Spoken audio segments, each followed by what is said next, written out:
Felipe Bárcena Varela de Limia é especialista en mamíferos silvestres e investigador asociado do Departamento de Microbioloxía e Parasitoloxía, Bioloxía Celular e Ecolóxica do Instituto de Investigacións e Análisis Alimentarias na Universidade de Santiago de Compostela. En 2006 a súa actividade científica está centrada na investigación da historia natural dos garranos. Hoxe vai nos a falar que son os garranos que habitan nos montes de Galicia. Como sabedes, aquí chamámoslle burras do monte. Noutras partes da provincia de Pontevedra chamanlle bestas tamén. Deixo-vos con Felipe.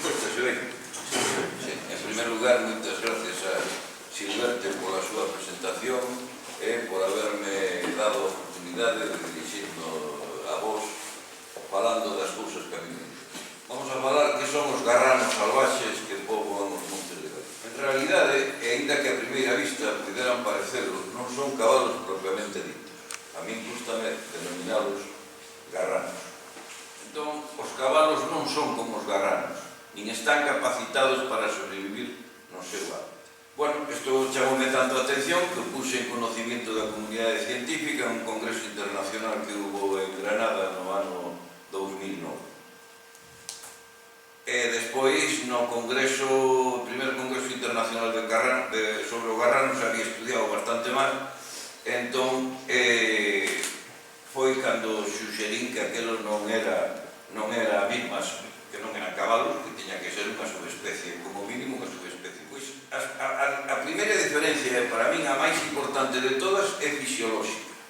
Vemos como a besta no labio superior ten mostacho, o que lle protexe as narinas das espiñas do toxo, e vemos como babea. Posiblemente todo isto sexa o proceso para poder digerir a leña, unha alimentación rica en celulosa.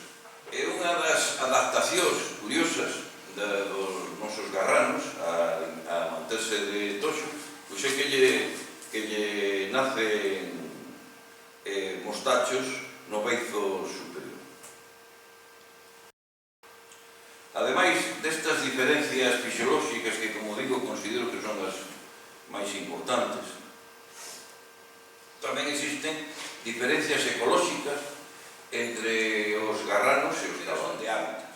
Os cabalos son équidos propios das chairas, das estepas, de zonas abertas, mentras que os garranos son propios de monte, de terreos montañosos cobertos por matogueiras e bosques, tróficas, o sea, alimentarias, ademais de gramíneas, que as gramíneas, as ervas, gustan a todos. Gran parte de súa dieta está constituída por plantas leñosas, espiñosas e fibrosas. Outras comen do fento. O fento hai que ter en conta que é tóxico para os cabalos. Esta, por último, mirade o que está a comer. Está a comer leña. Tamén hai diferencias reproductoras. Por un lado, teñen un alto índice de partos e, ademais diso, unha elevada sincronización reproductora. Quere decir que a meirande parte dos potros nacen no mesmo tempo, que todas o que sí que teñen unha alta sincronización, que os cabalos pairen ao longo de todo o ano. Porque, claro, tamén hai diferencias etolóxicas, ou sea, de comportamento.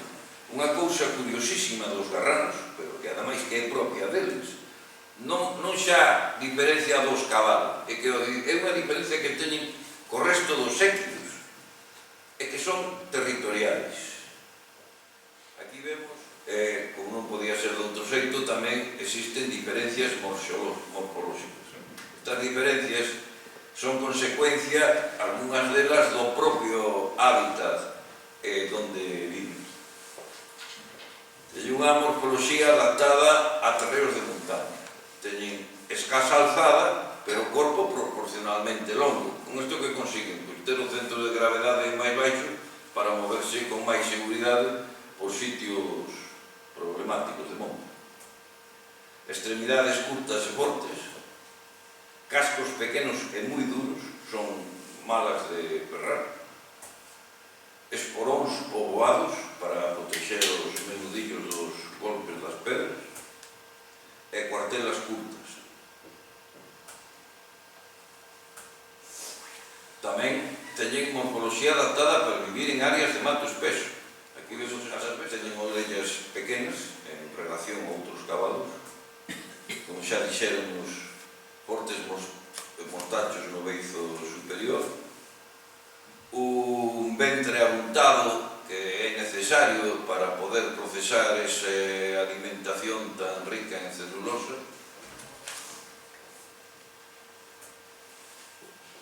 e o costeleiro deprimido lateralmente. Normalmente os cabalos teñen as costelas así arqueadas, mentras que estes tamén son arqueadas, pero non tanto, precisamente seguramente para moverse con facilidade entre o mar. Pero teñen unha morfoloxía adaptada para soportar esta climatoloxía. Unhas crinas e unha cola moi poboadas. Barbas, que tamén lle protexerán do frío, e sobre todo pelame espeso. Aquí podemos ver esta mesma egua en primavera e inverno. Cambio. Tamén conservan características primitivas na coloración do pelame. Teñen os bordes das orellas leveteados, como vedes, o interior mírase blanco e despois teñen aquí máis oscuriño os bordes. Eso é porque os garranos e todos os cabalos e os équidos comunícanse moito polas orellas, e sobre todo estes animais que son xa. Depois, outro rasgo que se considera primitivo é a liña dos lumbaros oscura, que tamén se chama liña de mulo, e as partes inferiores, o que se chama pangaré blanco. Outras características morfolóxicas dos garranos, pois sobre ter un pescozo curto e ancho, unha cabeza grande, un perfil recto á cabeza, non que diferencia dos cabalos, todo isto son diferencias, e unhas castañas moi pequenas nas extremidades anteriores e diminutas ou carentes delas nas posteriores. E por último, tamén se observan diferencias xenéticas. Os garranos constituyen un clado, os garranos do norte da Península Ibérica constituyen un clado ben diferenciado do resto dos cabalos. Conclusión é que os garranos do norte da Península Ibérica constituyen un taxón subespecífico ben diferenciado dos cabalos. Burras é un bo nome. Burras ven do latín burricus, unha palabra latino burricus, que significa cabalo pequeno. O sea que aquí moita xente se ríe que lle chamen burras aos garranos da groba, pero está moi ben chamado. E xa hai anos, na década de 1980, publicouse na revista Quercus, por esta xente, Ramón Magdalena e Tiago Vidal, un artigo que se titulaba "Los garranos galaicos son un testimonio viviente de los antiguos caballos salvajes". Interesante é que en Irlanda, en Escocia, chámanse tamén garro. Aquí vemos o libro este, o famoso libro este, Los días del garro, la historia de los ponis de las tierras altas. Bueno, como vemos aquí en este mapa tamén, chamanlle garranos no norte de Portugal, burras aquí na Groba, pero curioso que burras tamén é o nome máis extendido da denominación. Burras chamanlle no este de Asturias, e na Serra do Sueve, que está aquí no centro de Asturias, chamanlle burras tamén. Aquí en Galicia o nome máis extendido é Bestas do Monte, despois Monchinos en Cantabria, Potocas no País Vasco, e en Francia tamén, Potoc, e Jacas en Navarra. Como vemos en estas outras gráficas, a población de garranos ven diminuindo notablemente dende a década de mediados do século pasado até o de agora.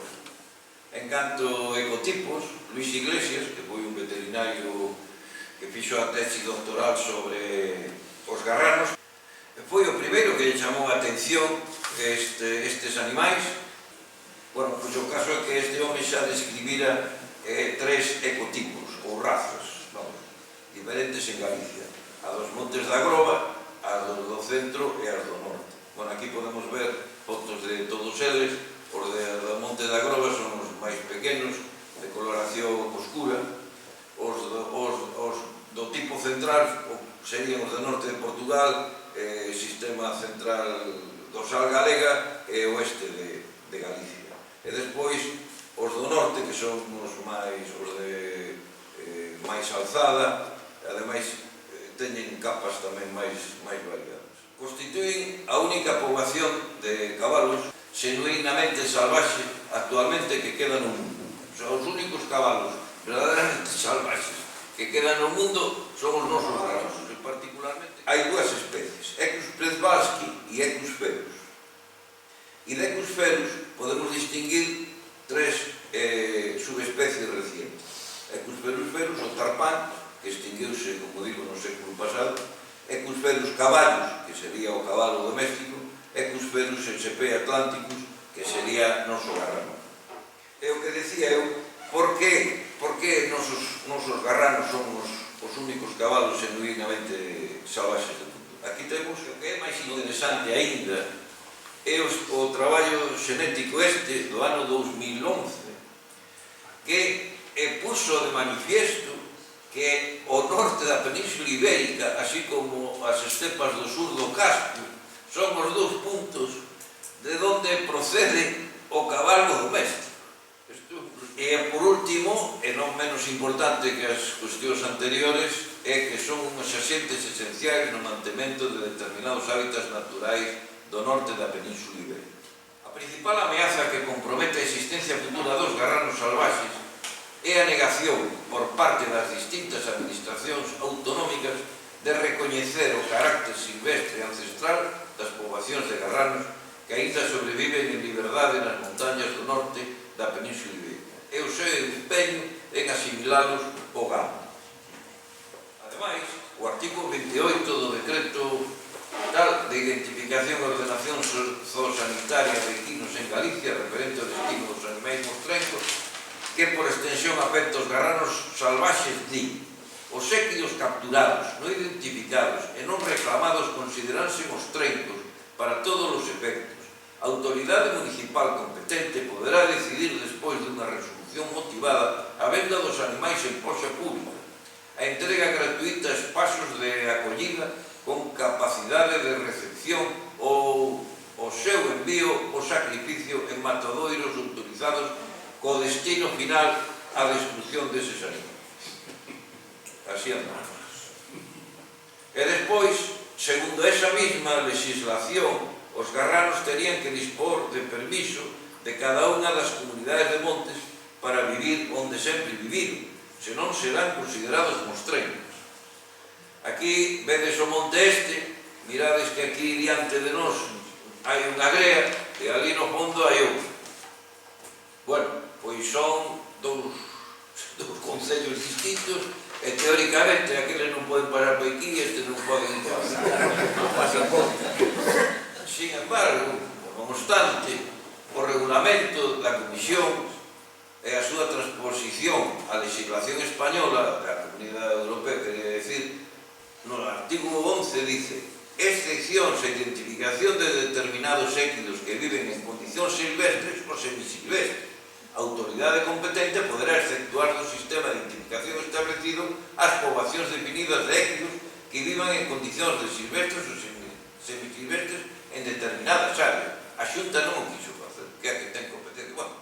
Bueno, por último xa, decir que os garranos conforman o último ecosistema do Plistoceno que ainda perdura na Península Ibérica. Que quere decir? A modo de conclusión, faise necesario que tanto as administracións competentes en materia de conservación como a sociedade en xeral tomen conciencia do valor dos nosos garranos, así como da súa importancia natural, científica e cultural. Convén que a administración implante medidas precisas para a adecuada conservación dos garranos, así como do propio ecosistema que compón. Convén que a sociedade demande a protección dos garranos e a conservación dos hábitats onde habita, que en definitiva é o noso país. No nome de todos os garranos, moitas gracias.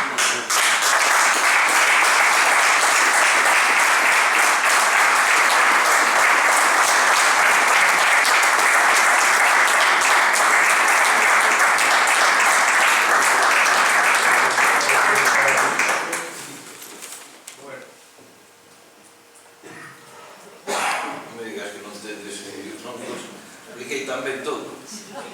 A ver, Pavis, entón, agradecerlle a Felipe esta tarde que nos ilustrara tamén sobre o garrano.